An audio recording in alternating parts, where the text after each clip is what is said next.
में और 5 के पंच में। अब जरा बैटल ग्राउंड पर सीधे चलते हैं, जहां से हमारे साथ इस वक्त हमारे मेहमान ने ज्वाइन कर लिया है, क्योंकि लद्दाख एक ऐसी जगह है जो बहुत ज्यादा चर्चा में रही है और बहुत ज्यादा चर्चा में रहेगी भी, अपनी खूबसूरती की वजह से, अपने आसपास की सिचुएशन की वजह से, जियोपॉलिटिक्स की वजह से, क्योंकि दो देशों की सरहदें भी साथ साथ मिल रही है। लेकिन इस बीच आवाम जो वहां रह रही है, यानी आम जनता जो वहां रह रही है, वो क्या सोच रही है, वो किस तरीके से काम कर रहे हैं और वो आगे बढ़ने के लिए किस प्लान को एग्जीक्यूट करवा रहे हैं और किस प्लान को एग्जीक्यूट कर रहे हैं, एक बड़ा सवाल ये रहता है। और इस पर हमारे साथ आज जो मेहमान ज्वाइन करेंगे वो लद्दाख ऑटोनॉमस हिल डेवलपमेंट काउंसिल के एग्जीक्यूटिव काउंसलर भी है, लेके हमारे साथ स्टेंजिन साहब ज्वाइन कर चुके हैं। बहुत बहुत शुक्रिया स्टेंजिन हमारे साथ ज्वाइन करने के लिए। और स्टेंजिन साहब के बारे में इतना में हम आपको बताते चले कि एग्जीक्यूटिव काउंसलर जब है तो इनके पास एजुकेशन है, यानी एजुकेशन की व्यवस्था, एजुकेशन को क्या कुछ और करना है वो इनके जिम्मे है।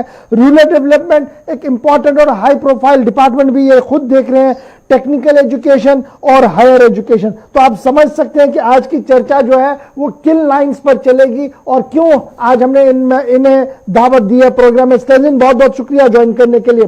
सबसे पहला सवाल, लद्दाख ऑटोनॉमस हिल डेवलपमेंट काउंसिल ले जो काफी मशक्कत के बाद आपको मिली है और लगातार आप जहां तक इस काउंसिल की बात करें ये काम भी करती आ रही है, लेकिन बीच में ऐसा भी लग रहा था कि ये शायद दो अलग अलग इंस्टीट्यूशंस है, स्टेट इंस्टीट्यूशन अलग है और हिल काउंसिल अलग है। क्या वो मामला तब सही हुए हैं? आप सही से बता सकते हैं, क्योंकि आप उस घर के अंदर है जिस घर के अंदर से नाराजगी की आवाज आ रही थी।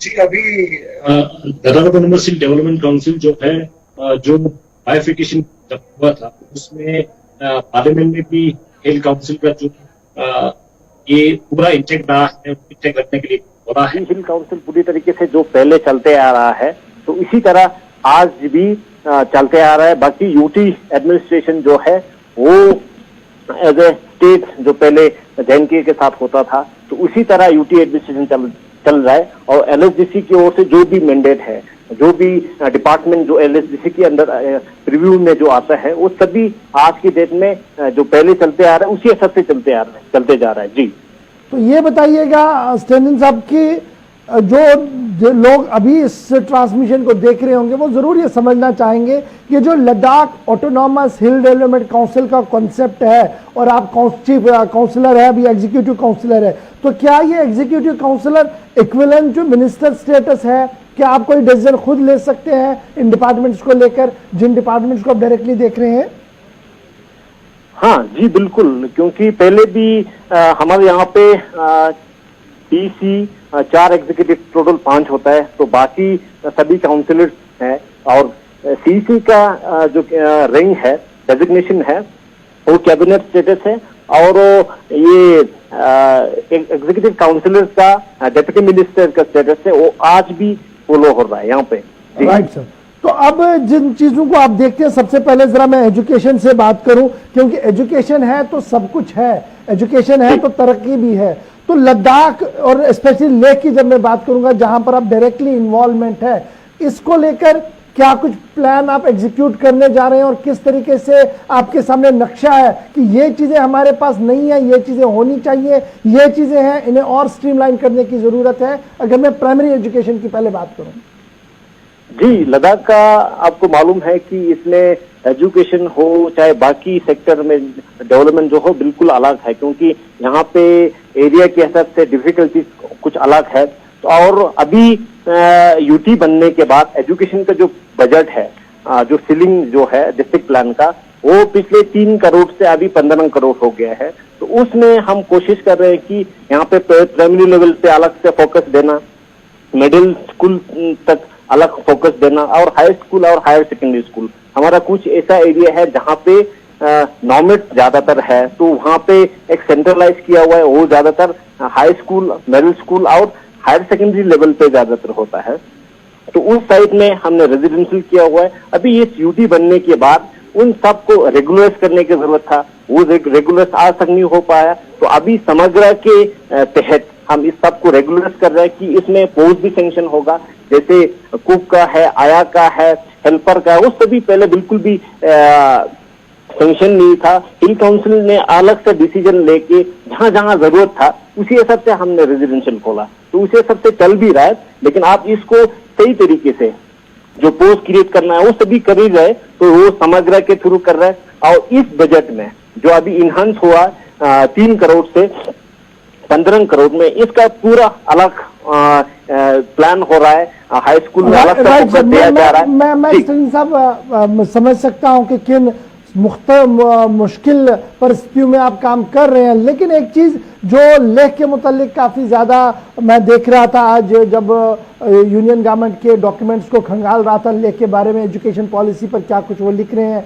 या नीति आयोग की जो रिपोर्ट्स हैं वो मैं देख रहा था, तो एक बड़ी परेशानी जो ये है कि प्राइमरी लेवल के स्कूल 8वीं जमात तक के जो स्कूल हैं वो काफी दूर दूर है और 20 से 25 किलोमीटर का सफर जो है वो बच्चों को भी करना पड़ता है, टीचर्स को भी करना पड़ता है। और बहुत बार बच्चे आते हैं तो टीचर नहीं, टीचर आता है तो बच्चा नहीं, क्योंकि कम्युनिकेशन भी उतना ज्यादा मजबूत नहीं है। तो ये जो ब्रिज है, ये जो दूरी है, इसे किस तरीके से आप कम करने की कोशिश करेंगे?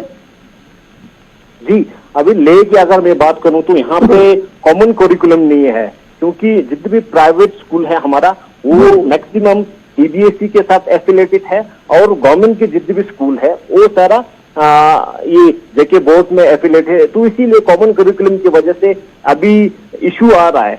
बाकी ये है कि एसएसए के तहत हमने हर गांव में स्कूल खोला है प्राइमरी लेवल, इसमें कोई इशू नहीं अभी भी, चाहे उसमें 3 घर क्यों ना हो, उसमें भी प्राइमरी स्कूल वहां पे प्राइमरी स्कूल का फैसिलिटीज है और टीचर वेल क्वालिफाइड अभी भी हमने दिया हुआ है। बाकी ये है कि दूर दराज एरिया है उसमें अलग डिफिकल्टीज है, चाहे इंफ्रास्ट्रक्चर का हो, बाकी यहाँ से जब कोई पोस्टिंग के लिए जाता है उसका डिफिकल्टीज अलग है, लेकिन उस सब में सुधार लाने की पूरी इस प्लान में हम कोशिश कर रहे हैं। जी, तो ये भी बताइएगा, अभी जिस तरीके से दिल्ली में हम देखते हैं मनीष सिसोदिया साहब का नाम लिया जाता है जब भी एजुकेशन की बात होती है, और जब लेख की बात होती है तो स्टर्लिंग साहब आपका नाम जो है वो बिल्कुल लिया जाता है और माना जाता है कि आपने रिफॉर्म्स लाने की काफी ज्यादा कोशिश की। इस पेंडेमिक के दौरान ऑनलाइन क्लासिंग के हवाले से यूनियन गवर्नमेंट का डिसीजन था और फिर हमने आपका यूनियन टेरिटरी के अंदर की जो एडमिनिस्ट्रेशन है उन्होंने भी कहा कि ऑनलाइन क्लासेस हो, लेकिन प्रॉपर नेटवर्किंग न होने की वजह से क्या वो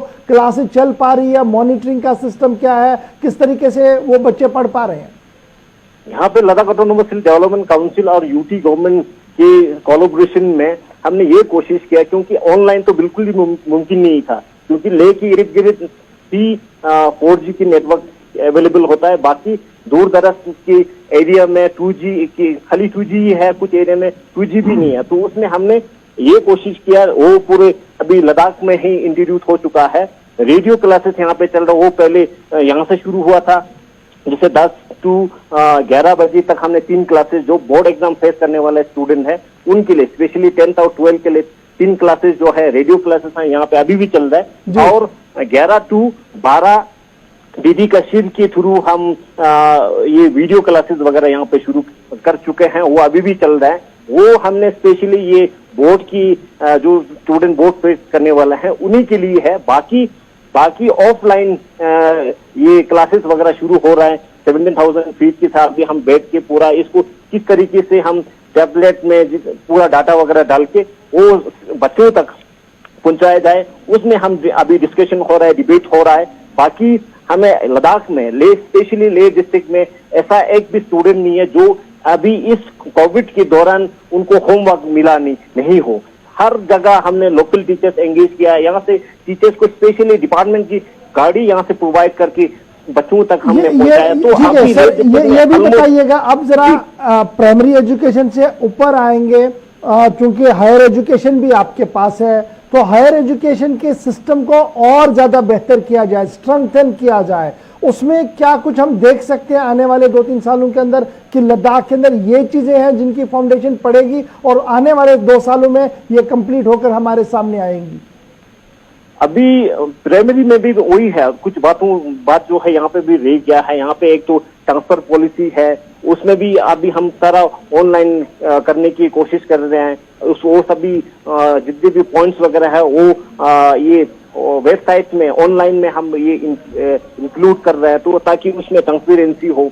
बाकी हायर एजुकेशन की अगर बात करें तो यहाँ पे ले और करगिल दोनों मिला के 6 कॉलेजेस यहाँ पे खोल चुके हैं। और भी कॉलेज यहाँ पे जरूरत है, टेक्निकल कॉलेज का जरूरत है यहाँ पे। मेरे पास और भी इम्पोर्टेंट डिपार्टमेंट है जो ITI है, उसमें जो बच्चे 8 पास होता है या 10 पास, उसके बाद कुछ फाइनेंशियल कारण वो आगे नहीं पढ़ पाता है, उनके लिए भी आज की डेट में बहुत ज्यादा स्कोप है यहाँ पे चाहे मैकेनिक का हो, चाहे कारपेंटर का हो, चाहे इलेक्ट्रिशियन का। अभी एक चीज जो स्टूडेंट साहब आपसे जानने की कोशिश करूंगा कि सरकारी तौर पर लेह के अंदर कितने डिग्री कॉलेज हैं और कितने बच्चों को वो दे सकते हैं एडमिशन, और बाहर कितने बच्चे जा रहे हैं पढ़ने? क्योंकि अब हम पूरे मुल्क के अंदर जब देखते हैं, पूरे देश के अंदर देखते हैं, तो लद्दाख के बच्चे हर जगह एजुकेशन ले रहे हैं। 10+2 के बाद अक्सर वो बाहर जाते हैं।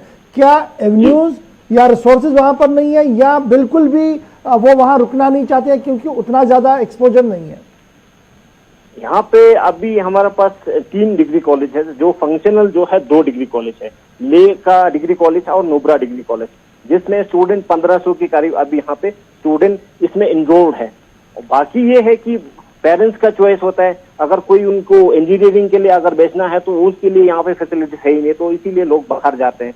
कुछ लोग वैसे भी बाहर भेजना चाहते हैं, तो उस हिसाब से भी लोग ज्यादातर बाहर जाते हैं। तो अभी भी लद्दाख का ले के स्टूडेंट कम से कम 6-7 हजार के करीब जो है वो बाहर स्टडीज करने के लिए जाते हैं। वो चाहे प्राइमरी से भी जाते हैं और हायर सेकेंडरी स्कूल या हायर के लिए भी, कॉलेज के लिए भी यहाँ से बाहर जाते हैं। जी, हमने देखा कि यूनियन टेरिटरी जम्मू कश्मीर के अंदर एक एजुकेशन पॉलिसी 2020 के नाम से एक विजन डॉक्यूमेंट रखा गया, जिसमें यह कहा गया कि अगर कोई प्राइवेट पार्टनर आना चाहता है, यूनिवर्सिटी बनाना चाहता है, कॉलेज बनाना चाहता है, बड़ा स्कूल बनाना चाहता है, वो आए, सरकार के साथ डिस्कस करे और पब्लिक पार्टनरशिप पर उन्हें वो सारी चीजें, फैसिलिटियां जो है वो दी जाएंगी जम्मू कश्मीर के अंदर। लद्दाख इतनी खूबसूरत जगह है, और लेह की जब तक हम बात करें, एक एजुकेशनल हब है वो रिलीजियस नॉलेज के हवाले से भी, तो क्या वहां पर कोई ऐसी पॉलिसी आ सकती है जो हम कश्मीर के अंदर देख रहे हैं, जम्मू कश्मीर के अंदर?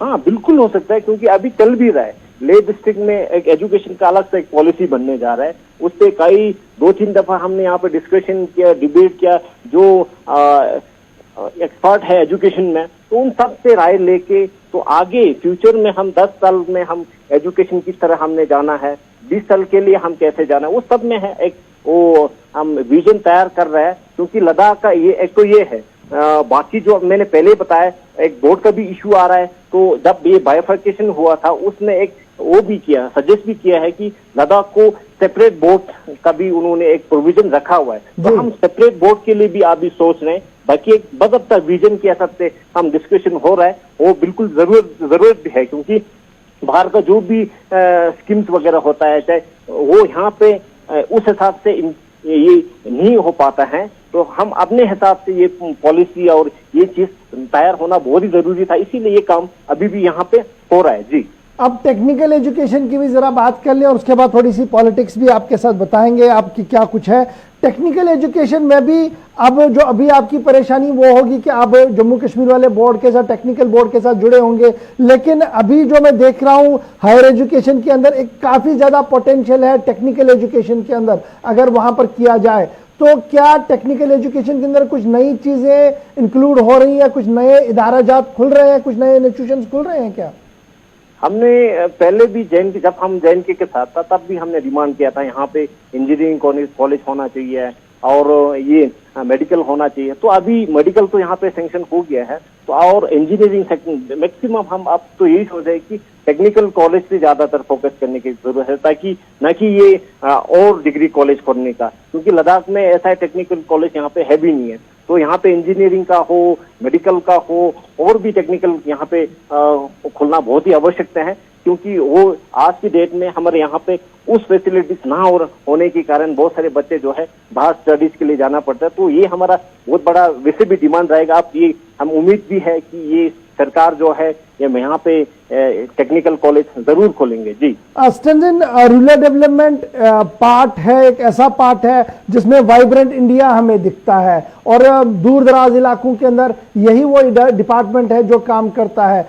आपका जो एरिया है वहां पर वर्किंग सीजन बड़ा कम रहता है, लेकिन उसके बावजूद भी जो काम आप करना चाहते हैं क्या वो हो पा रहे हैं टाइम पर, या वही परेशानियां जो हम अदर स्टेट्स के अंदर देख रहे हैं, यूटीज के अंदर देख रहे हैं कि एलोकेशन ऑफ फंड्स लेट आती है, फिर एज में टाइम लगता है और नीचे आते आते वो सीजन ऑलमोस्ट आधे से ज्यादा चला गया होता। तो लद्दाख की टोपोग्राफी, लद्दाख का मौसम अलग है और इस बार फोकस भी है, तो क्या कुछ इन 8-9 महीनों के अंदर बदला लद्दाख के अंदर? जी, इस साल भी वही काफी ज्यादा इफेक्ट पड़ा ये काम को जो है एग्जीक्यूट करने में, क्योंकि सैंक्शन जो जब यहाँ से डिस्ट्रिक्ट प्लान हमने भेजा था तो उसको फाइनल अप्रूवल मिलने में भी टाइम लगा, क्योंकि कोविड की वजह से अभी जून जुलाई में ही ये सभी सैंक्शन हुआ था।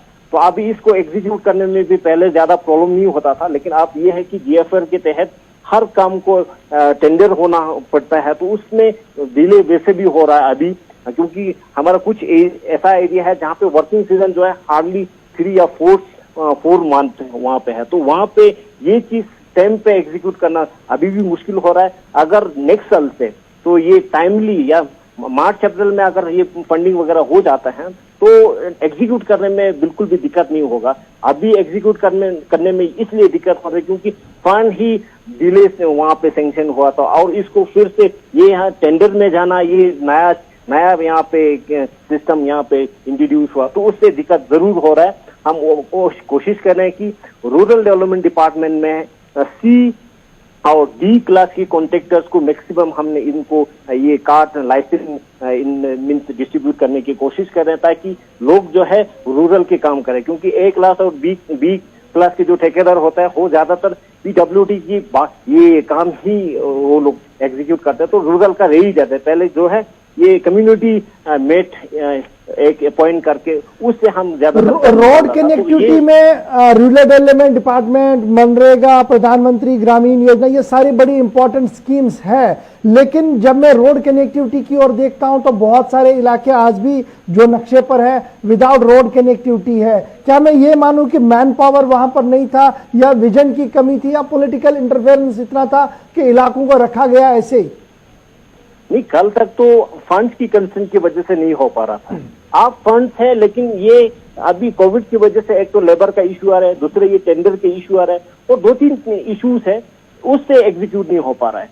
तो ये चीज है भाई, पहले तो जो स्कीम में 25 लाख या 30 लाख होना चाहिए था, उसमें हार्डली 1.5 लाख या 2 लाख होता है, उससे तो काम निकलता नहीं। लेकिन रूरल का ज्यादातर जो है ये फेयर वेदर तक ही काम करता है, बाकी उससे ज्यादा चाहे ये बिटूमेंट का हो, चाहे ये सोलिंग का हो, वो सभी PWD ही करता है। बाकी MG नरेगा में आज भी लेह डिस्ट्रिक्ट और करगिल डिस्ट्रिक्ट में मैक्सिमम 90% जो है अभी भी अचीवमेंट है, और 14 FC का है, उस सब में टेंडर का इन्वॉल्वमेंट ज्यादा नहीं है, उनमें लेबर्स इन्वॉल्वमेंट है, तो उसमें प्रोग्रेस अभी भी है।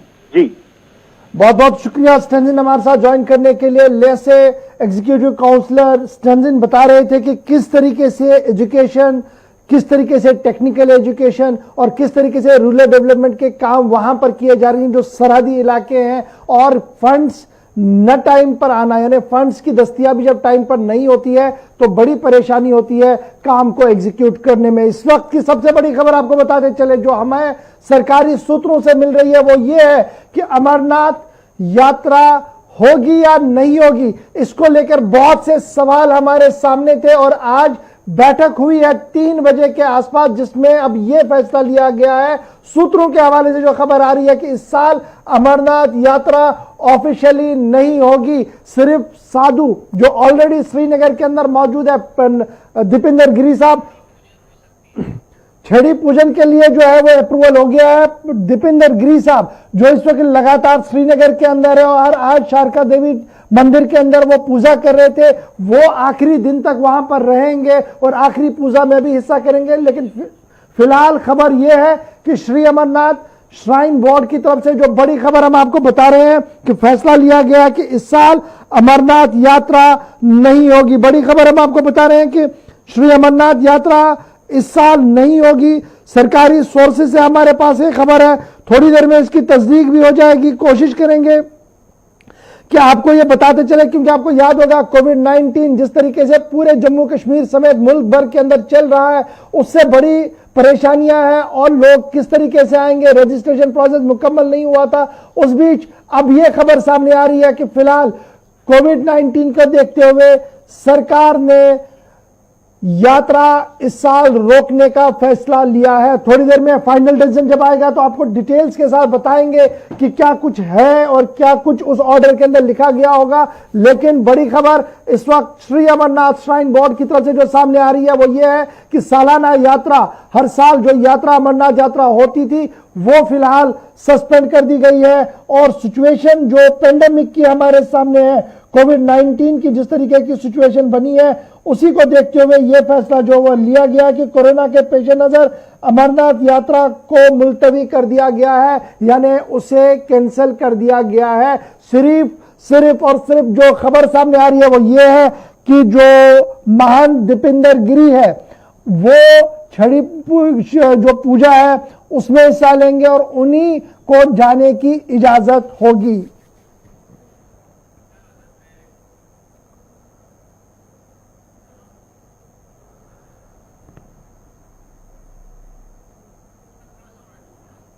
चलिए, बात हम आपको बता रहे हैं श्री अमरनाथ यात्रा के हवाले से, जहां पर सरकार का बड़ा फैसला सामने आया है और सूत्रों से जो हमारे पास खबर है कि यात्रा